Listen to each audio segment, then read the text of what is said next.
I'm the security CTO for Juniper Networks, and I really appreciate you taking the time to come to this presentation. It's not a product pitch, I'm going to be really candid, but I also want to not lecture. So, entirely open. Any questions anytime, I'm happy to answer, okay? We've been practicing cybersecurity as a discipline now for well over 25 years. It was weird because when I started in this space in the mid-90s, we didn't call it information security, we didn't call it cybersecurity, we just called security. And we troubled ourselves to try to figure out, what is the real function other than building firewalls and deploying them, right? And I had a team, I was at UC Berkeley, I had a team there who said, you know what, we really shouldn't be a different discipline.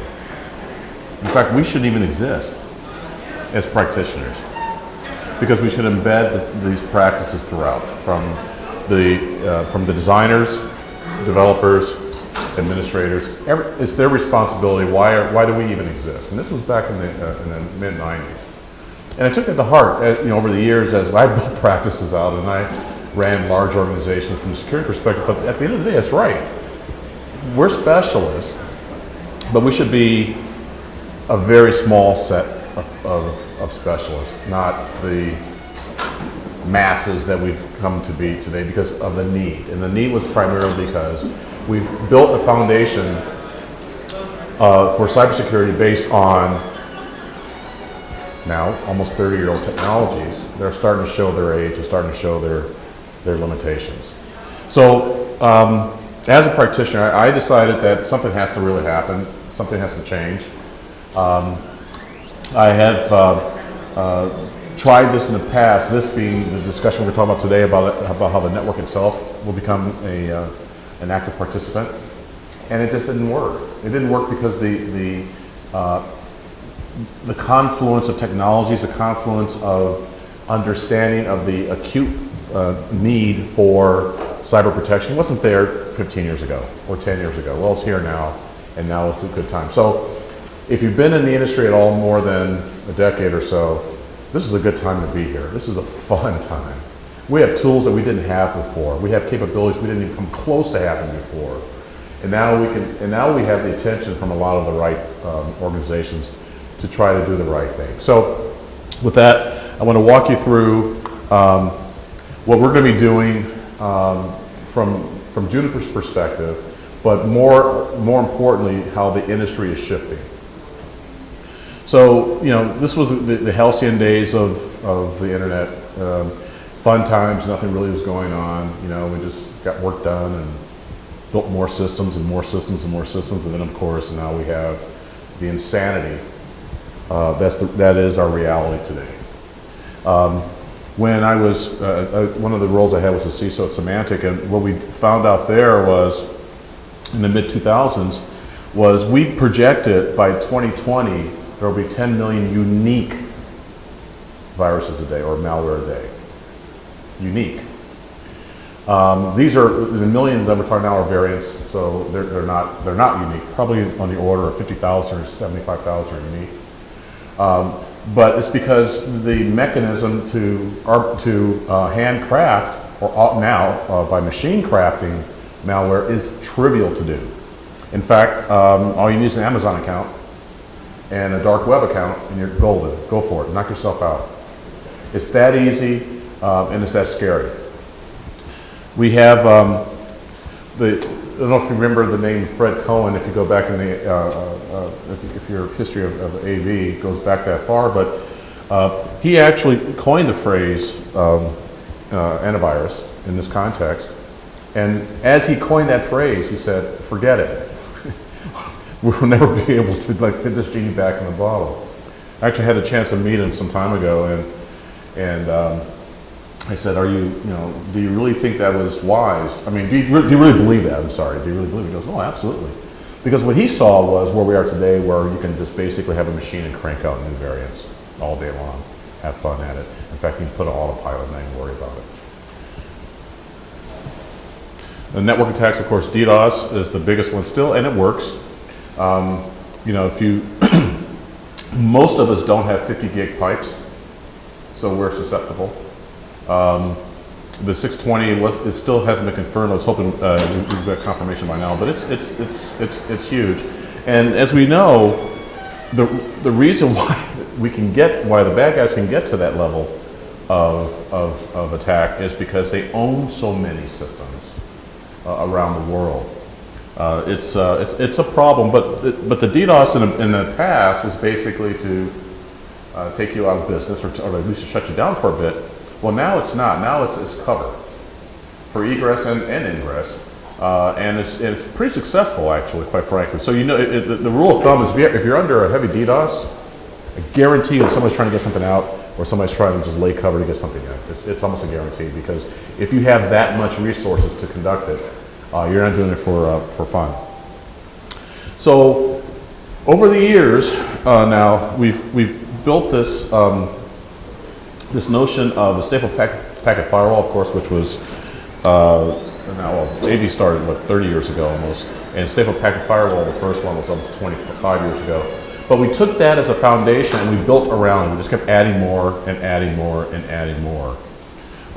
And for a while that kind of worked, because for one thing, the number of systems that we had in our span of control was certainly in the low thousands, if that. And we almost knew every system. We almost knew every administrator. We almost knew everybody. Well, those days are long gone. Not only are they abstracted, it's just the sheer numbers are in the tens or hundreds of thousands.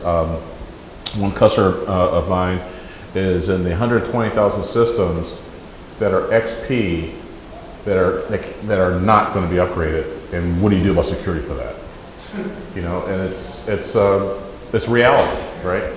So we have first commercial IDS was 20 years ago. And UTM and WAF around the same time, 2004, 2005. So these fundamental building blocks that we've been using now for quite some time haven't really changed. We've added DLP, we've added AV gateways, we've added we've just added a myriad of other stuff to this firewall. And as long as the traffic traverses that firewall, we have a fighting chance. But what happens when the traffic doesn't traverse the firewall? And that's really kind of the notion behind that. As a practitioner, I always went to my vendors and said, come on guys, come on, really, the network should be the answer. Why can't we do something about that? And I never, to this day, even having worked with the other vendor, understood why that didn't happen. It was mind-boggling. The fact of the matter is very simple. Every successful cyber attack occurs over the network. The network sees every freaking packet. Every one. Not some, not a few, every one. Especially those that are successfully assembled to create a malware, which then is attacked against the endpoints. So why doesn't the network itself detect and suppress? That's the core behind where Juniper has crafted our new portfolio and framework we call SDSN, for software-defined secure network, where the network itself writ large, that's routers, switches, and firewalls, are active participants in the protection. Let me replay this because it's really, really important. The routers, switches, and firewalls, and by the way, if there's anything else in the network, let me know, because there really isn't anything else in the network, is an active participant. That's detection and enforcement, not just the firewall. So with that in mind, as we walk through this discussion, keep that in mind. So we have, as I said, we keep adding, and adding. And oh, by the way, we're not tremendously more secure in a real sense, because why? We are still breached. And it's going to continue that way until we have a fundamental change. It's just going to. Now we have things that are outside of the span of control, if you will, from the security administrators and security practitioners that are perennial problems. These are the things that I'm certain will resonate with everybody to a certain degree, but the collection of which puts us in a position that is clearly not sustainable and also a risk of heightened. The hygiene of all of our ecosystems is just always has been fairly sad, right? We all remember Patch Tuesday. Well, Patch Tuesday was in response to the disjoint and fragmented way by which patches specific for Microsoft came out. You can make the same claim from Oracle or back then Sun or anyone else. It doesn't matter. The fact is that we needed some predictability as operators, right? We couldn't run. I mean, we have businesses to run. We have services to conduct. And we have constituents to provide services to. The notion that you can just take it down whenever you want and update is, well, that's a fairly antiquated idea. And in fact, that's what happened not too long ago. But we're still in a position now where the hygiene is really to the point where I, as an attacker, that is my toehold into your organization. Pure, simple, full stop. One of the orgs I ran years ago, I had a startup managed service provider, and we did, before we called it red-blue teams and white hat hacking, we did pressure tests, what term we use then, but basically we found out that two things always occurred. One is whenever you had a change control, your change control window was golden for the attacker, because you will make a mistake. It's inevitable. If you don't do it this Thursday, you'll make the mistake next Thursday. We knew that. We figured out when you had the change control windows, and we just sat there and waited until the change control was done. And then we pressure tested, and inevitably we always got in. The other one is, we didn't need to look for the latest and greatest attacks. We actually went back 10 years, and we used those and worked our way up. And inevitably, we got in. The reason why is because it's not so much that the patch didn't apply or wasn't fixed. It is through changes many organizations end up regressing. So for example, they'll take a backup and restore it. Well, that backup didn't have the patch, right? So the hygiene is one of the areas that, as a practitioner, of course, we pull our hair out, right? We got that. And the question is, how do we get others in the organization to understand and to be a partner? I don't want to use the term accountable, but be a partner in solving this problem. It's acute. Regardless of who you are, regardless of which agency or company, this is one where if I were to wear the white hat again, I'm in again. I'm just in. It's just all too easy. We have, from a security perspective, collectively, we don't do a really good job on design. In many organizations, the security team is not even there to help, right? To do again the pressure testing or to do the soundboarding that's really required to have adequate design before you even start to write the first line of code or before you buy your first system in support of your service. Procedures, security is often not considered. And I think that ends up later, especially with instant response. And the coding practices are getting better. They're getting better because a lot of folks are using open source, which is actually a really good set of, most open source large solutions are pretty well vetted within the open source community. So from a security perspective, I'm a strong proponent of open source with conditions, but I'm a very strong proponent. But if you're writing code from scratch, or if you're writing code that's unique to your organization, this is an area where a dollar invested in training is manifold payback later. I absolutely am a strong advocate of that. I have witnessed it myself. I've actually given money back from my organizations because we reduced new coding vulnerabilities, or what I just call defects, because it's just a defect, down precipitously, because we just focus on better training and better tools for the developers instead of trying to catch it after the fact. And then hopefully we can catch it. Obviously, the talent challenges are acute. They're not going to go away. It's only going to get worse. We are not generating enough either onshore or offshore talent to fill the voids. It just does not exist. So we need to think in a different model, and that is, instead of putting more engineers, if you heard the last,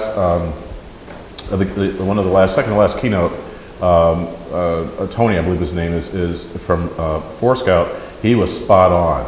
If you can get to the hygiene problem, that reduces the amount of work that your teams have to respond to, it is palpable. And the second thing is, if you can reduce the amount of stuff that you have in your arsenal and get that to a point where it's more manageable, the time that a lot of your teams are focused on right now on care and feeding just your security platform, that time can go back, because we aren't going to fix that unless we start cloning folks now, and then we got 21 years before we can use them anyway. We have to start to think in a different and more rational way with regard to how our talent's being used. I had, in my last role, I was a CISO at Walmart.com, and I really never had a funding issue. Money was not the issue. Talent was my biggest problem. And what I figured out was, again, I'm not going to get new people out of, just overnight, is where is the time being spent? And I found in my case, it was 42% of the time was care and feeding the security fabric. I'm thinking, well, this just doesn't make sense. It just doesn't make sense at all. And oh, by the way, another 20% was in doing rudimentary corrective actions that other teams who created the problem should be resolving themselves. So one thing to consider is really understanding where in your organization a lot of the resources are being used. Really understand where they're being used, and by the way, where's the right place. So for example, what I've been able to be very successful in doing is convincing CIO or head of engineering that, look, a defect is a defect. Whether it's a security defect, usability, UAT, whatever, a defect is a defect. Whoever created the defect is responsible. Yes, no. Yeah. Then why aren't they fixing it? Why is it the security team's responsibility? So the question was how to actually attach that, that level of attribution and that level of accountability. Well, the one thing that's universal is everyone loves their paycheck. And everyone adores, if you're in a private space, your bonus. Well, attach that to your bonus, as they already do, many organizations, for the other development performance indices. They already do it. Well, why not just add security to that as well? And that was very successful in doing it in 2 organizations. It's stuck, because it's not so much that people don't want to do it meaning the right thing. It's just, A, they need the right training, they need the right tools, and they need the right way of measuring performance. So if you're gonna measure me, if you're gonna attach my performance to, let's say, my bonus, how are you measuring that conformance, right? So that's when the security teams have an obligation and an opportunity to really help there. And I've given that presentation all over the world. I've got 4 companies that came back to me and they said they've saved something collectively now, it's something like $80 million of security spend. Because they actually went back to the teams that really are responsible, not the security team. It used to be the CISO was only there to have a throat to choke. Those days are luckily leaving us, but the reality is that person is not the sole responsible party for security, it's everyone. So once you can get your organization to understand that, and I'm sorry, a little bit side here, but this is what I'm a little bit passionate about, because I've witnessed the success of that change and witnessed the savings too. And also the security posture went radically up. In fact, one of the ways you measure is quarter after quarter, or whatever your frequency is, you do your penetration test, right? And just look at the compendium of results. And these 4 companies that who are colleagues of mine who instituted the same program saw that compendium got smaller and smaller and stayed down of the vulnerability response. So talent is a problem that's not going to go away, but we have to work smarter. And of course we have the ever-going problem of complexity. This is an area where I think, again, the approach that we're taking, as we'll talk through more, can really help. many organizations are loath to discard or retire a service or system. Very much so. Now, some organizations will say, well, instead of retiring, we'll move that service to the cloud, and that's good. I mean, if you have a good model for making that transition. But it's not uncommon for customers to have in the tens of thousands, nearing hundreds, in one case 120,000 systems. It's not all uncommon for large organizations. And there is no way we're going to be able to manage securely all of those. It's nearly impossible with today's model. We also have to leverage more and gain more insights of the network itself end to end. Now by that I mean is we always talk about visibility from a security perspective. We always talk about you know, what's going on in the network, but not end to end. So what we're referring to is, look, every IP packet enters your ecosystem and ends up somewhere, right? What happens throughout the entire life of that traversal? That's where the network can tell you, hey, it went over here. Should it? You tell me. It's your network, but we need to give you those tools so you can make that determination. And oh, by the way, you can say no by policy, and it stops the traversal. That's one of the key elements behind our east-west defense strategy. But the bottom line is that we need to make sure that it's end to end. So what happens is when we take these building blocks and put them together, you may have 5 or 6 solutions from 5 or 6 vendors, and they do not talk together, right? Well, but the network again sees every single packet. Why can't the network help to be the arbiter? Is one of the concerns, one of the decisions that we're trying to make here in our new designs. So we see this year after year. Frankly, the enumeration doesn't change, the positioning does change a bit, right? My favorite is unknown, because what that means is it's not that it's one unknown that's 24%, it's a compendium of unknowns. And that number really doesn't change very much. In other words, there's no classification. But the ones that really irritate me as a practitioner are squillies and malware. Those two squillies are self-imposed. We did it ourselves or our vendor if we bought a packet. That's a self-inflicted wound, right? And so when we talk to hygiene and the coding, the lack of coding discipline, one of the things I always tell organizations is, look, instead of trying to just clean and clean and clean, we need to go back to whoever wrote that code, those lines of code, what compelled them to write it incorrectly to begin with. And if you could detune that, guess what? It radically goes down. And we did this, and actually, again, I have really good evidence of this multiple times now, that can go down to near zero. It's an example that, look, you wrote the code. You wrote it incorrectly. Why? And detune that problem. On the malware side, it's this, by the way, and this is the Hackathon. I love Hackathon. I love that site because they actually, the people, many of us here, I'm not sure if you participate in their surveys, they're pretty accurate, and they have been for quite some time. But the malware one, in their case, they're not talking about O days. They're talking about CDs that go back multiple years. So this one is just, again, it's just mind-boggling that we're still having the same discussion year after year after year. By the way, look at near the bottom, cross-site scripting is going down tremendously. And the reason why is because most of the browsers have gotten better. Simple as that.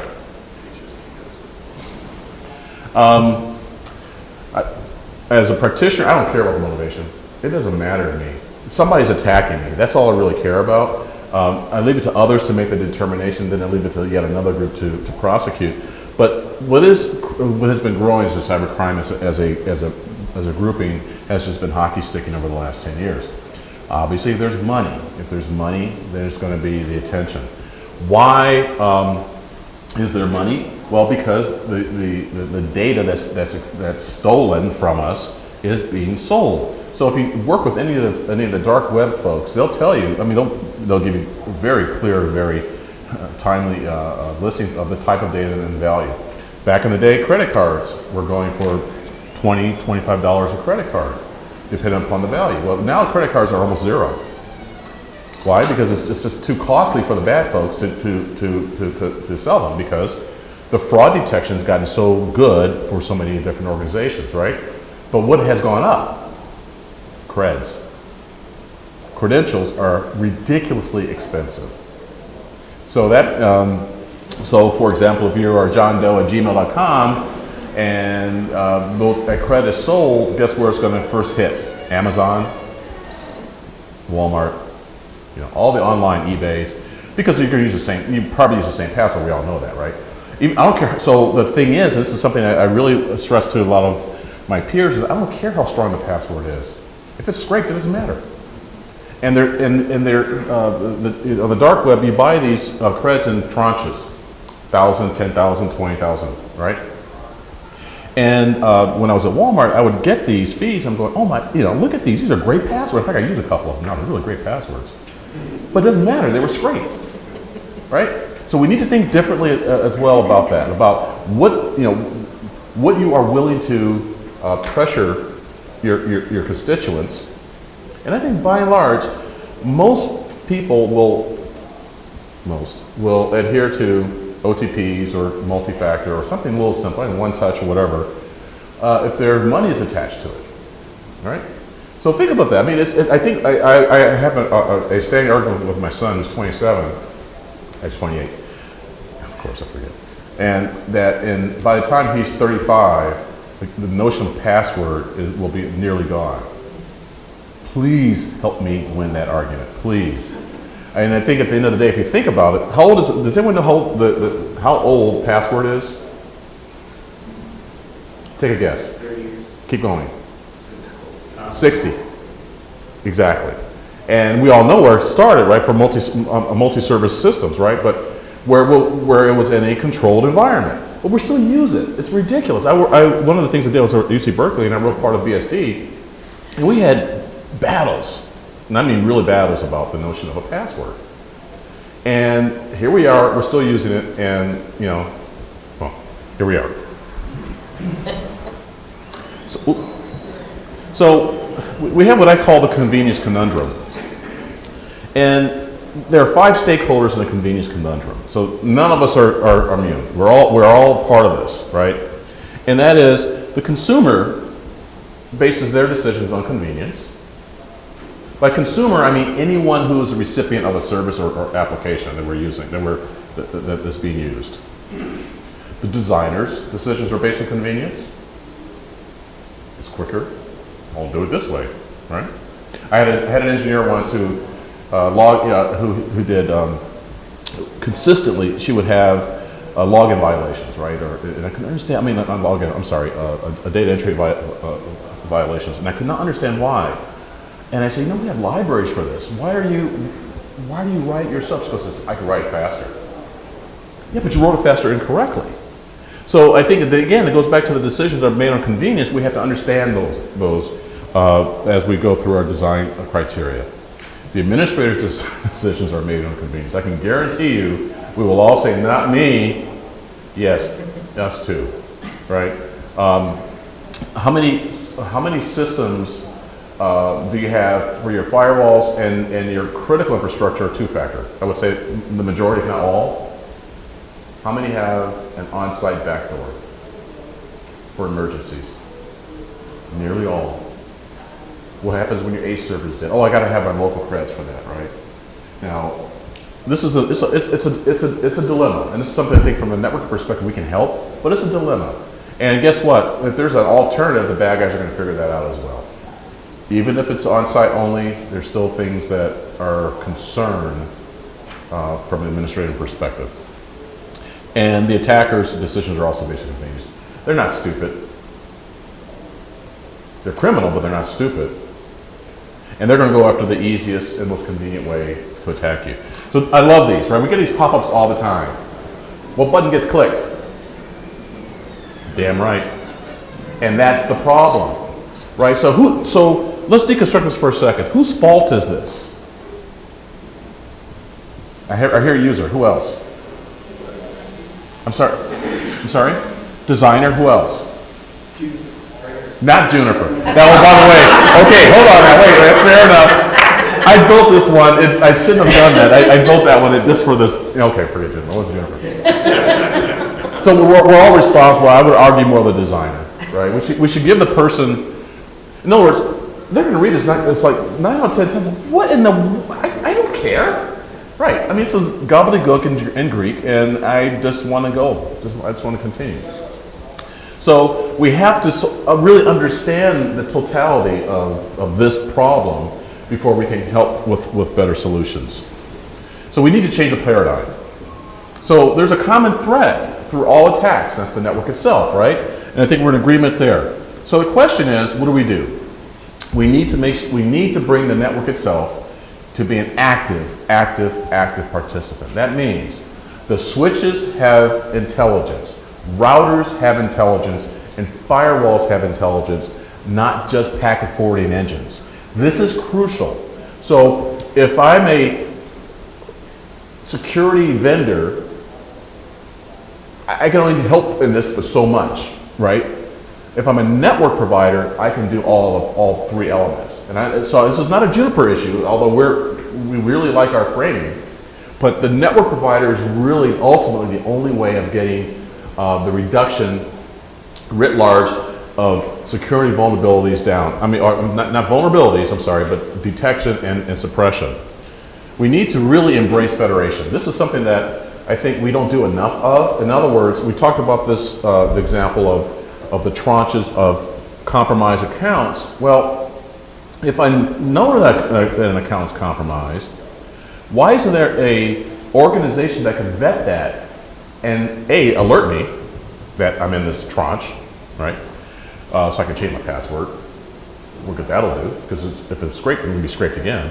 But at least I'd say, well, wait a minute, maybe I have a problem with a system that I use regularly. That needs to be refreshed or some other response. But I need to be aware of that. The other one is, if we do leverage federation properly, then we really have a much better opportunity to use multi-factor in a much more dignified way, I would say, for the vast majority of use cases. So I use one touch as an example. It's not the best, but like Phil Zimmerman said, pretty good privacy, not perfect privacy. And that's all we really need to help to reduce the noise level from the attackers. I think virtualization by default is a huge concern right now. I think the industry, we don't know it well enough. There are pockets of excellence and pockets of superiority, but it's a misunderstood and poorly designed services today, because we're taking the three-tier model and just shoving it over into Amazon. That doesn't work. We need to embrace better solutions of virtualization, like from Juniper, like from VMware, like from others. We need to really embrace the newer microservice protection designs. And we need to demand automation.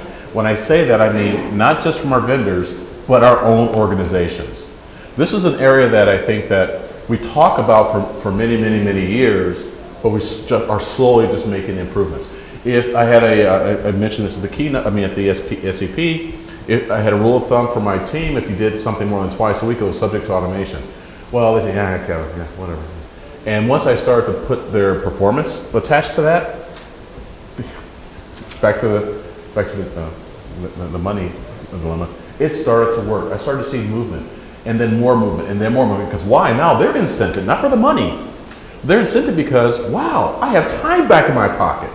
Now I'm leaving Friday at a reasonable time. I'm not working Saturdays, because they realized that there was some value in the automation. We need to leverage cloud services. Now, this is an important one. I think that we collectively start getting security practitioners getting our arms around. But the realities are things that are being done. The way I approach it is a manual process. A/B, good example. If you have an ecosystem, an enterprise or a service organization, why on earth are you not leveraging Cloud AV? I just don't get it, because it's always updated. It not only that, it has a click-up view, what we call a planet-eye view of what the latest attack that just started to happen in Malaysia because of the sunrise. It can manifest itself so quickly. There's so many brilliant and effective solutions by leveraging cloud. Please give cloud a lot more consideration. Intelligence sharing. This is an area where the public-private partnership really has to occur. And I'm talking about unclassified sharing. This is one area that even in the private sector, we just do a pathetic job. We're awful at it. We're just absolutely awful at it. If you happen to be the Fortune 5 companies, those 5 CISOs talk all the time. If you're not in that regime, forget it. You know, it's good luck with you, right? But this is an area where we have to get better at A, in sharing, and B, the automation. Now, there have been over the years some starts at this, but they were almost all voluntary. They didn't sustain. I'm seeing a little bit better movement here now, but this is an area where I think their leadership, frankly, should be coming from the public sector. And I think this is something that we really need a lot of work with. In application design, assume ill intent. Assume that someone is trying to circumvent, and assume that someone is trying to take that service over, because that'll directly address some of your design decisions. The detection and enforcement should be everywhere, as we just said, the network itself. That means the router, switch, and firewall. In the case of software-defined secure network from Juniper, that means that a decision or detection that's made, and I'll talk about in a second, in our cloud service is manifested as switch. So for example, and we actually have, if you go to our Juniper.net security, we have a demo whereby we have an attacker inside trying to do something bad, detected by our cloud service, and they cannot get past that first port. They're done. They're stopped. That's where we need to get to as a paradigm from the perspective of the network the network being the arbiter within security. Whenever you associate the services, do it with affirmation. Don't assume that, oh, just because they have the creds, they're in. No, that's simply not sufficient.